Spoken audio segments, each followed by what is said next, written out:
என்னது? 1 யோவான் 5:14-15.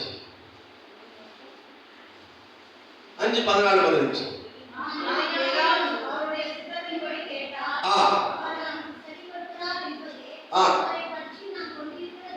இப்ப என்ன விஷயம்னா, நாம் கேட்க வேண்டும். இப்ப மத்திய சுவிசேஷம், இப்ப பாருங்களேன், 7வது வசனம் மத்திய சுவிசேஷம் இப்போ 7:8 வாசிங்க. கேளுங்கள் அப்பொழுது கொடுக்கப்படும், கேளுங்கள் அப்பொழுது தண்டனைகள். ஏனென்றால் பெற்றுக்கொள்கிறார், கண்டடைகிறார். ஆமென். கவனிங்க, இப்போ கேட்கணும். ஆனா சொல்றாரு கேளுங்கள், கேளுங்கள் கொடுக்கப்படும், தட்டுங்கள் திறக்கப்படும். என்ன கேட்கணும்? என்ன கேட்கணும்? ரைட். இப்போ நாம் கேட்கிறோம், அவர் சித்தத்தின்படி கேட்க விரும்புகிறார். ஆமென். அல்லேலூயா. அவருடைய சித்தம் என்ன? சொல்லப்படுது, பரிசுத்தம் உள்ளவர்களா ஆக வேண்டும் என்பதே தேவனுடைய சித்தமாக இருக்கிறது. ஆமென். அல்லேலூயா. சோ நாம் கேட்க வேண்டிய காரியம் அவர் சித்தத்தில் இருக்க வேண்டும். ஆமென். அல்லேலூயா. இப்போ அதனால பாத்தீங்கன்னா அவர் சொல்றாரு, பரமண்டலத்தில் இருக்கிற பிதாவே இந்த நாமம் பரிசுத்தப்படுவதாக. இப்போ தேவனுடைய நாமம் பரிசுத்தப்படணும்னு சொல்லி அவர் வருவரையிலே நாம் தேவன் ஆராதித்துக் கொண்டிருக்கிறோம். ஆமென். இங்க அந்த நாமம் பரிசுத்தப்படணும் என்னங்க? அப்படியானால் ரட்சிக்கப்பட்டு நீங்கள் நான் அவருக்குள்ளே வாழ்ந்து கொண்டிருக்கிறோம். ஆமென். இது அவர் நாமம் பரிசுத்தப்படுறது எங்க இருக்குன்னா, அவர் நாமத்தை நீங்கள் நான் பிதாவுமான பரிசுத்தாவின் நாமத்திலே ஞானஸ்நானம் பெற்றுக் கொள்ளும் பொழுது தரிக்கப்பட்டிருக்கிறோம். அந்த நாமத்தை பெற்றுக் கொண்டிருக்கிறோம். அந்த நாமத்தில் வாழ்ந்து கொண்டிருக்கிற நீங்கள் நானும் பரிசுத்த வாழ்க்கையை மேற்கொள்ள வேண்டும் என்றுதான் அவர் சொன்னார் பிதாவிடத்திலே.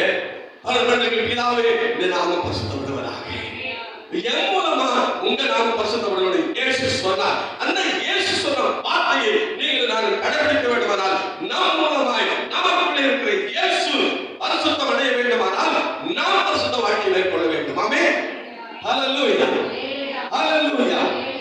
ஆகவே பிரியமான தேவ பிள்ளையே, நாம் இப்ப என்னன்னா 3வது சொன்னேன், கேளுங்கள் அவர் சித்தத்தின்படி கேட்கணும்.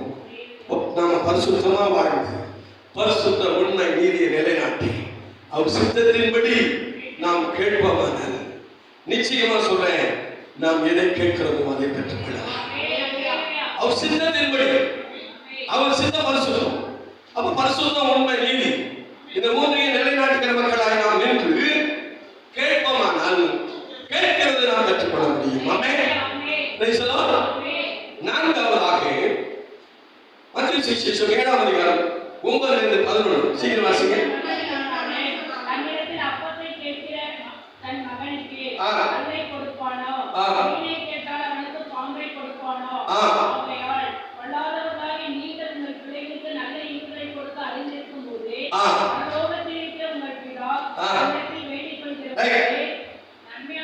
நன்மையானதை பெற்றுக் கொள்ளுங்கள். ஆமென்.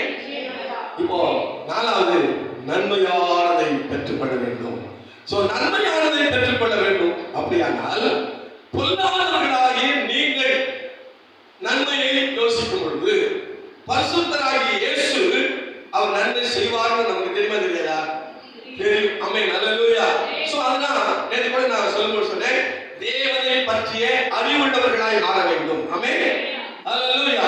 அந்த தேவனை பற்றிய அறிவு எங்க வரும்னா வேதத்தின் வெளிச்சத்துல வரும். வேதமே வெளிச்சம், கட்டளை விளக்கு, போதனை சிச்சையே ஜீவனை.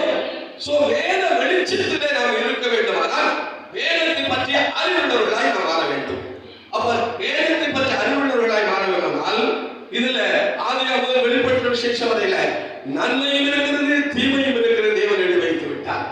ஆகவே உபாகம புத்தகத்தில் வாசிக்கிறோம், உனக்கு முன்பாக மரணமும் ஜீவனும் ஆசீர்வாதமும் சாபமும் வைக்கப்பட்டிருக்கிறது. ஆகையால் நீ ஜீவனை தெரிந்து கொள். ஆமென். அல்லேலூயா. சோ நன்மையானதை தெரிந்து கொள்ள நாம் தேவனை பற்றிய அறிவுள்ளவர்களாய் மாற வேண்டும். ஆமென். ஆண்டு சொல்றாரு, பொல்லாதவர்களாகி நீங்க உங்க பிள்ளைக்கு நல்லது விரும்புனீங்கன்னா நான் கொடுக்க மாட்டேன், நான் விரும்புறேன். ஆகவே நம்ம பிள்ளைகளை குறித்தோ நம்ம எதிர்காலம் குறித்தோ நம்முடைய வாழ்க்கையை குறித்த கவலை இல்லாமல் இயேசுவையே தாரக மந்திரமாக ஏற்றுக்கொண்டு வாழ்வோமானால் தேவன் எல்லாத்தையும் செய்ய வல்லவனாக இருக்கிறார். ஐந்தாவதாக ஒரு காரியத்தை சொல்லி நான் முடிக்கிறேன். ஐந்தாவது ஆசிகள் மத்திய சுவிசேஷம் 7:12. அதனால்